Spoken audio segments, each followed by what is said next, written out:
What's the message out here today? Well, I don't know. The message is we continue to struggle to clean this state up, period, full stop, to deal with health and safety, to deal with the number one complaint that's universal up and down the state, not just people who live here, but people who visit here. And at a certain point, people, they're ready to turn the page on folks like me. They've had it.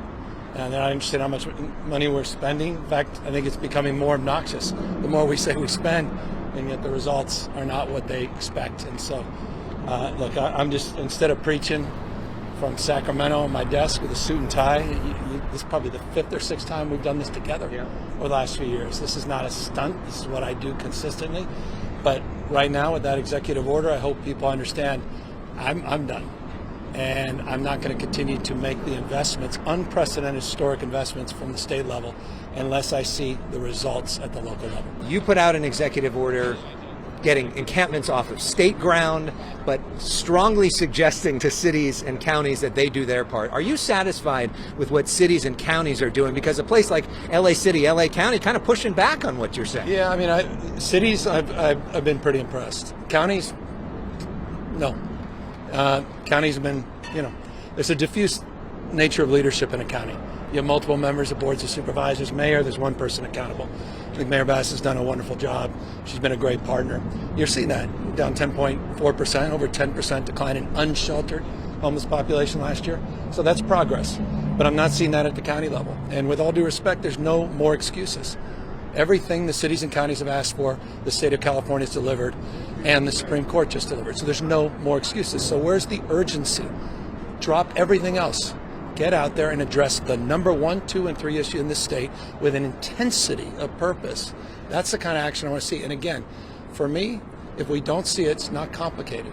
We're not going to continue to make the investments in communities that aren't willing to do their part. I will redirect those dollars to counties and cities that are doing their part. And so that's clear. What does that look like exactly? LA County, the biggest county in the state. 1 out of 4 people live in LA County, and a lot of the county leaders are pushing back on this. So what does that mean for this place? Well, I mean, LA County can right now move forward with our conservatorship law. They refuse to do it.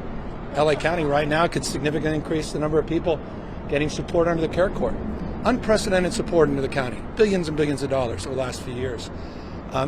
And yet we're seeing the same excuses I've seen for decades. And again, it's not an indictment. These are I say this sincerely, like this is not a fake political thing. Actually, my friends, this is not an indictment of them. It's an institutional construct where people are acting as like they're victims. And they've been using every excuse in the toolkit. I'm just done. Drop everything else. Get out there and address the number 1 issue in the state, in this county, in this region. And across the state. Again, it's not just about LA County. But to put out a resolution right after I did an executive order, you better believe I paid attention to that. And I'll be paying attention to that in January, and I'll be paying attention to that every single week in between now and January, because I want to see results. People deserve results. People deserve to get off the streets and sidewalks. There's nothing about this is humane. There's nothing about this is healthy. People are dying on their watch. They're dying on their watch. There's nothing compassionate about this. And what do you say to people that we spent $24 billion on homelessness and the problem's gotten worse? I know you're frustrated by that, but what do you say to residents who have had enough as well and don't trust the state? Exactly. Well, the state is doing work it's never done in its history. This is not the state's role and responsibility. It never has been its history. It's the county function. As a former county mayor, I intimately understand that. I never looked to Arnold Schwarzenegger to fix it, and we never looked at the state. I recognize the state needs to do more, and we've done just what the cities and counties have asked for. So all I say is we want to see results. I share that frustration. I want to see results. I want to physically see the streets cleaned up. I want to see encampments removed. I want to see it done compassionately. We're not criminalizing poverty, just the opposite. But what is criminal is the neglect. You can't square the rhetoric of compassion with the reality of the feces and the urine and the needles and the fact that people don't have a place to go to the restroom, let alone to get a warm meal. And in terms of the national politics, news today that Donald Trump is agreeing to a debate with her. What would your strategy be or advice in terms of debating Trump, and your thoughts on Tim Walz? Well, I think Kamala will clean his clock, and I think it's pretty clear that he's looking at the clock and he's panicking. And that press conference was just about panic. He knows he's starting to lose. Momentum's completely shifted. His rhetoric is becoming increasingly stale. He's on the ropes.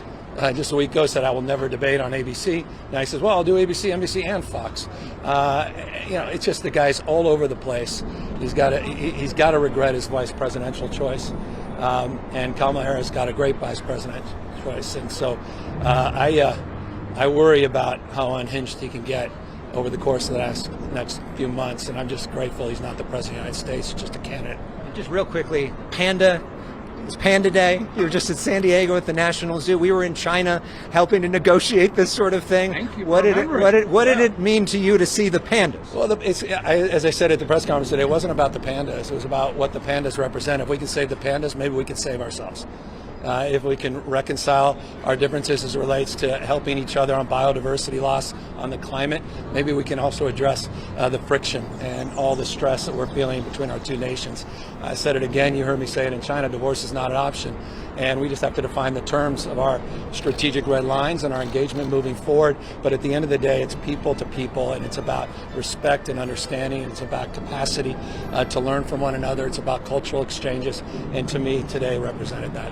Great to see you, Governor. We'll see you in Chicago at the DNC. See you in Chicago. You don't want to shake my hand, so I'll just take up this one. All right.